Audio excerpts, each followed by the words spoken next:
Okay, this is going to possibly a little bit be controversial. I hope not. It's 100% true. I can tell you some stories that the average person couldn't, most likely. And, it extends from having children and getting involved in things, but also a lot of it extends from the blessing of the bad back. So, after I unfortunately discovered my birth challenge, I started to go for massage. So in the beginning, I couldn't necessarily afford to book 2 weeks ahead, and I couldn't wait. I wanted one every day, blah, blah, blah. So I went just where I could walk in and get a half-hour massage, and I quickly realized that's not what was required. So I found a RMT in, I forget the name of the company, but anyway, in an office tower and everything. And I started going to her. And I went to her for 2.5 years. So when I first went to her, I told her I needed medicinal massage. Don't forget, I didn't have a scar at this point and no evidence, right? So I told her I needed medicinal massage. And I told her I was going to give her a $20 an hour tip. And I was hoping she would give me a deep massage and look after me medicinally. End of story. So I would lie on the table and I would think about my life, right? I would think about my kids and my wife, my house, the teams I coach, my businesses, my responsibilities basically. Don't forget, up until this point in time, I've been quite blue collar, entrepreneurial, proprietor is what I like to think of myself as. But hit it with a hammer, get paid, right? So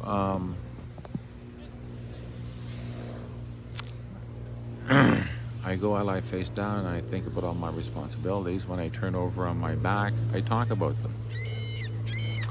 After a few months, Rachel starts to talk back. We become friends.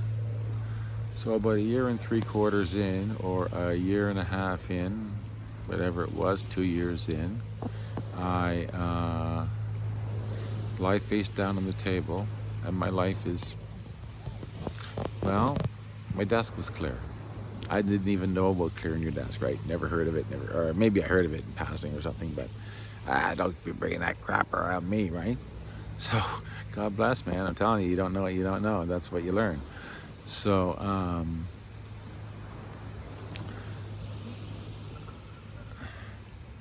of course, I am a male as well. So when my desk was cleared and my mind was empty, my primal instinct came to the surface and immediately thought about my friend in a different way. So I rested, tore my thoughts back to myself. And 3 times my thoughts went to my friend in ways that I didn't want them to. And 3 times I brought them back. The 3rd time I brought them back, I thought, wow, you have to do something. You have to do it quick. What are you going to think about? There was only one thing I could think about. That was my breathing. Right? I didn't know about clearing your desk. I didn't believe in breathing and meditation and all that kind of stuff, right? But here I was on the table with a clean desk, feeling totally safe and focusing on my breathing. So the next thing I knew, and dealing with a bad back for a long time and making decisions, right, to be under those conditions and making decisions to not use my base instinct and disrespect my friend, instead choosing to think on a different level, right?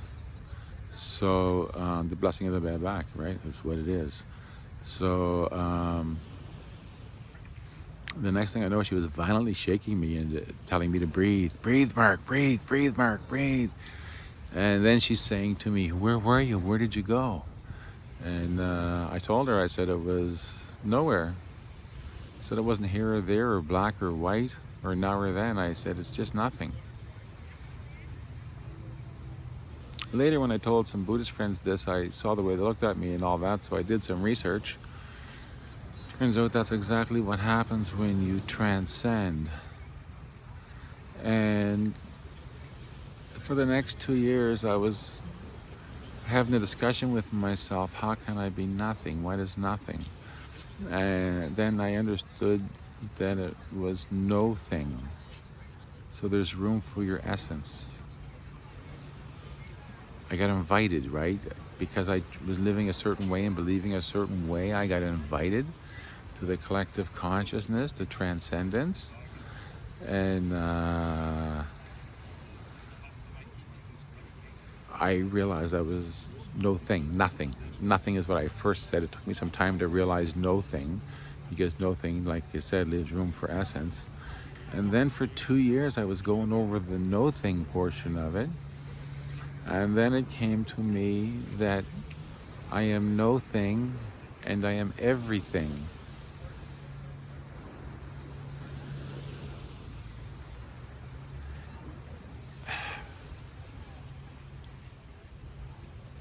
To love is to be in the image of God. Spread love and joy. Do your best, never quit, have fun.